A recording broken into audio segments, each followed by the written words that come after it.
Hello and welcome to Murder Mystery Haunted History, where we cover a little bit of true crime, a little bit of paranormal, and the history of both true crime and paranormal. I'm BB3, and if this content sounds like something you'd be interested in, please don't hesitate to hit that subscribe button. It really does help to get my channel out there into the algorithm and help other people find it. And if you're a returning subscriber, I hope that I have shown you over the time period of these years I've been out here that I truly do appreciate you. With that being said, let's jump into today's content. So today we're going to be talking about the University of Idaho's 4 that were slain. We're going to cover the November 20th press release that was done with the police.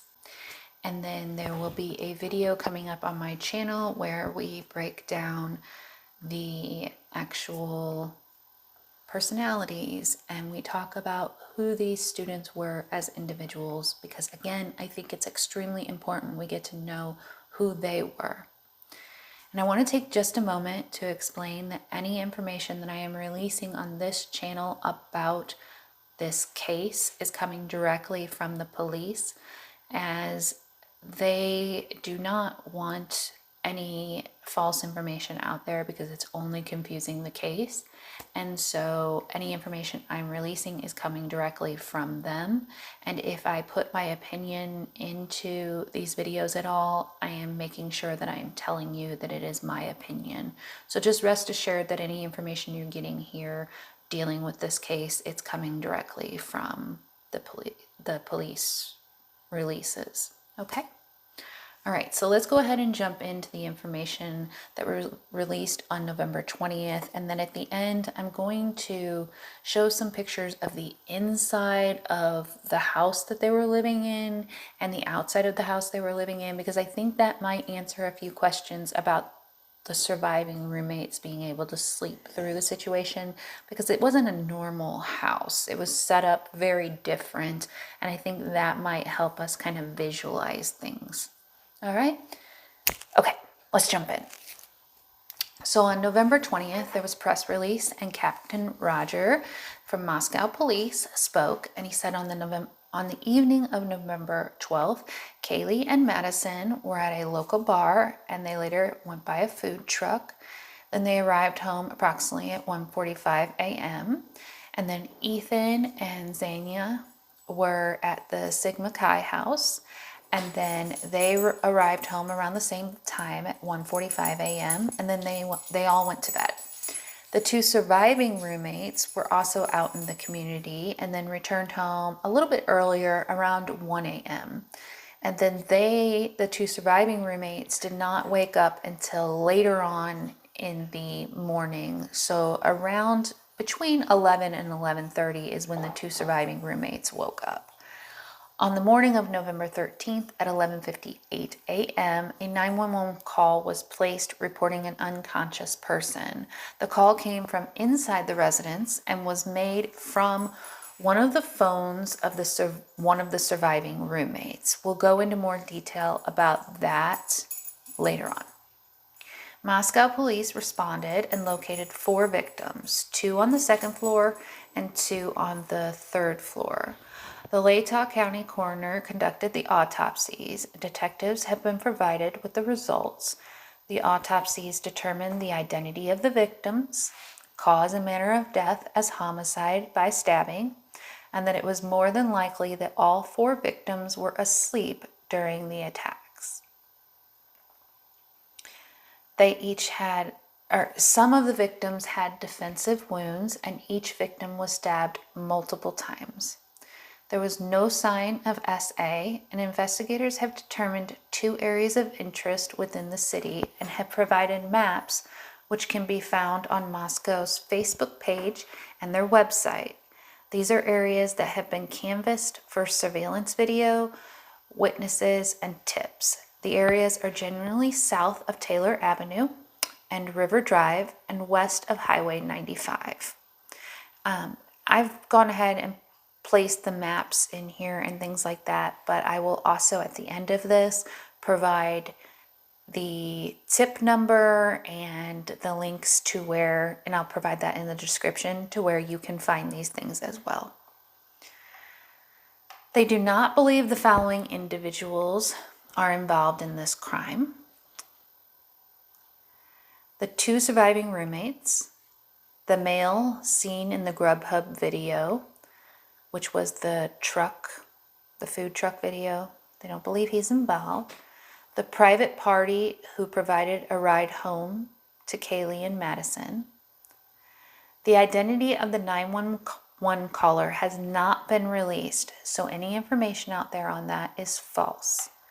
Investigators are aware that multiple phone calls from Madison and Kaylee's phones were made to a male subject. Any online reports that the victims had been tied and gagged are not accurate. Detectives seized the contents of 3 dumpsters on King Road in an effort to find additional information, but nothing of note was discovered. Local businesses were canvassed in an attempt to see if any fixed blade type knives were purchased, but currently there is no subject in custody and there's no weapons that have been located. So the next person up to talk is going to be Kendrick Willis of the Idaho State Police.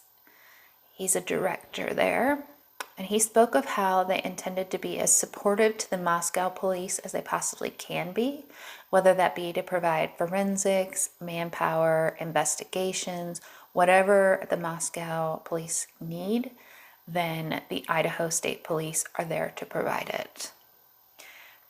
President C. Scott Green of the University of Ohio was the next up to speak. He spoke of how many students are afraid to return to school until an arrest has been made, and that remote learning has been given as an option. More police presence has been made available on campus and is happening on campus.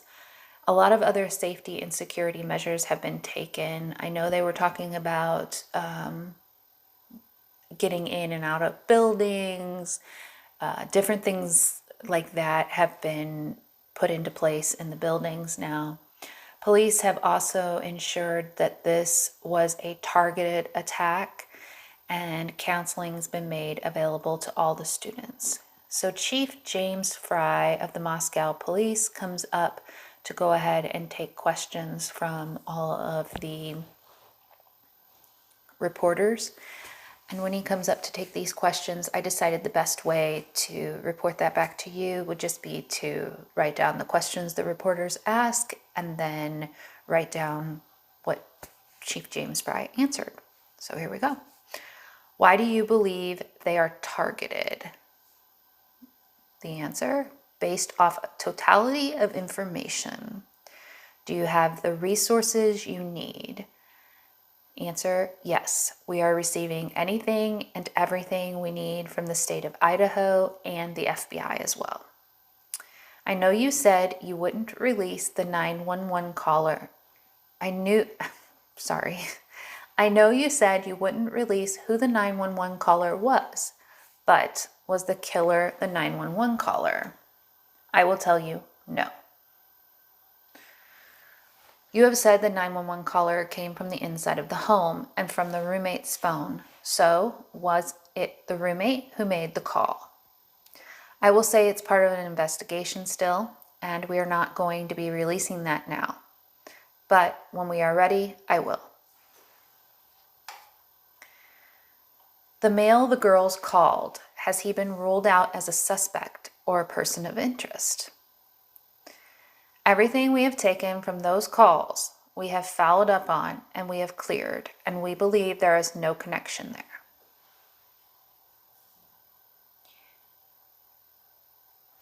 Was there other people in the home besides the 2 surviving roommates?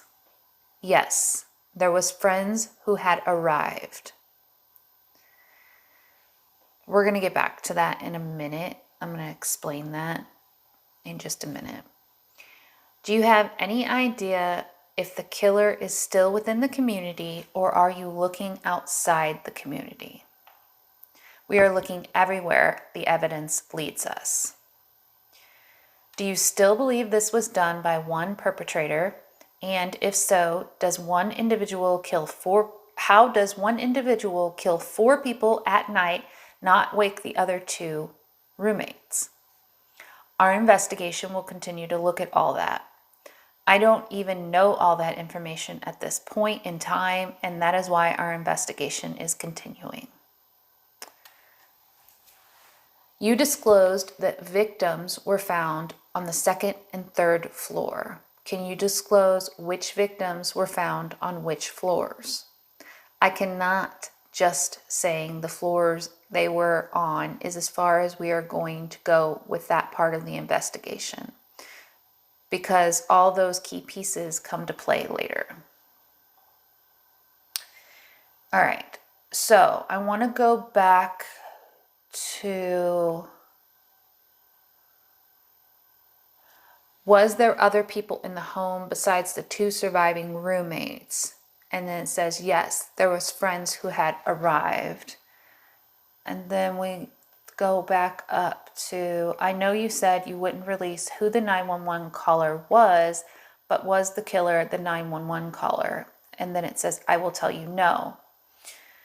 So during the press release, as I watched it, I couldn't really type all of what was happening in here, but there was kind of some trickery in the way that the person was asking the question. And so what it seemed was coming out was that, and since then, the news has been reporting. I will say the news has been reporting. I have not heard the police specifically say it yet, but the news has been reporting that the surviving roommates found one of their roommates unconscious and called their friends, thinking that their roommate just had like alcohol poisoning. And their friends came over to try to wake up their unconscious friend. And that's when they grabbed the phone and called 911. So that's why there were friends there, was because the roommates, the surviving roommates, called friends over to try to help them wake up their unconscious roommate. And then 911 was called from their phone by these friends who came over. That's what the news is currently reporting. I did not hear that come out of the mouth of the police, but during this press conference, there was like this question that was asked, and since it wasn't the roommate that made the call, but it was the roommate's phone, and then there was friends over, and the way that the question was asked, it does very much sound like that is the scenario that happened. But I'm guessing, find out if that's accurate today during the press conference. So stay tuned to find out if that's accurate. And then now I think we need to jump into the pictures of this house. And I'm just going to do a voiceover as we show those pictures. And then we'll wrap this video up for the day. And I will see you later for the November 23rd press release. I hope this answers some more questions, and if we can just keep the families of these individuals in your thoughts. I mean, Thanksgiving is tomorrow, and there's 4 families that are going to have a spot at their table not filled, and I can't, as a mother, imagine what that's going to feel like for them. So please keep them in your thoughts and prayers, and let's hope that justice is done for this family. Here you can see the entire house from the front of the house. Now, the media has shown the front of the house, of course, but I don't think they've shown it from this angle. And from this angle, you can see this is a very large house. It is actually 3 stories tall. So not only is this house extremely huge, but a lot of houses that are off campus, the owners of these houses will turn them into kind of like each bedroom is its own apartment. It has a bathroom, and you can rent those apartments separately. But the living room and kitchen will be a communal space. So from this angle, you can see the back of the house. You have the first story, the second story that you see from the front. The second story kind of connects there on the back of the house, and then you have the third story on the top there in the back. We're going to get into the inside of the house where we're going to get a better idea of kind of this layout. So here you can see that the kitchen is on that back side of the house, and it's on the lower level of the back side of the house. And if you look at the floor, you can kind of tell that it's going to match the upper third level, so that this is kind of that back addition to the house. So here we have that back upper addition to the house, which is considered the third story of the house. And if you look at the floor, it matches the kitchen. So again, that's kind of how you can tell this is that back portion of the house. I also want you to keep in mind as we're going through these and looking at the rooms, look how big these rooms are and the spaces are to these rooms. I mean, they are huge. I believe this room is the first floor because if you're looking out the window, you can kind of see the street level, and you can also see the stairs that go up in the ceiling there. So I believe this is the first floor room, but don't quote me on that. I am pretty sure that this is on the third floor, as that's where they have a railing like that if you look at the picture of the back of the house. This is definitely first floor on the front of the house, as you can look out the window and see the truck parked right in front of the window. So definitely first floor and definitely on the front of the house. And I'm not sure which floor or whose bathroom this was or anything, but this is what a bathroom in the home looks like, and this was the only picture of a bathroom I could find. So it's my opinion only what I'm about to state now, but the murders happened on that third floor and that second floor. You've got to remember, under the third floor is that kitchen, and then the survivors were down there on that very bottom first floor, the very bottom where the front of the house is. That is a huge house. It almost looks like two houses connected. So it would be almost like if someone stabbed your neighbor, would you hear that? That's kind of the way that I see this now when I look at the setup of this house. And so I also envision these are college kids. They're exhausted staying up doing all their midterms and whatnot and going out and being out all the time. Their bodies are exhausted. So when they're asleep solid asleep, probably not hearing much around them. With all of that being said, I can kind of now understand why they wouldn't hear anything. So I toss that question over to you. Now that you've seen the house set up, do you have a better understanding of why they wouldn't have heard anything that night? Leave your answer in the comment section. Wishing you all much kindness and much love.